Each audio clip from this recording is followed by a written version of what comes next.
আমাগো চাকর শফিক ভাই আমাকে বলল, চলেন চা খাওয়াবো আপনাকে, স্পেশাল চা। আমি বললাম সেটা আবার কি? বলল যে বুলেট চা। আমি তো ভয় পেয়ে গেছি। উনি বলল ভয় পাওয়ার কিছু নাই, এটা সে বুলেট না, এটা হলো চায়ের নাম বুলেট। আমি বললাম ও আচ্ছা।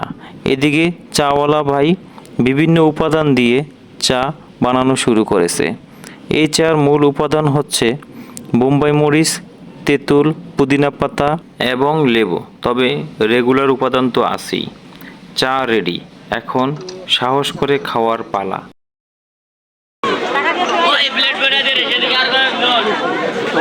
ঝাল মিষ্টি মোটামুটি একটা ভালো একটা ফ্লেভার, ঝালও একটা ভাব, বোম্বাই মরিচের ঝাল, দারুণ একটা ব্যাপার।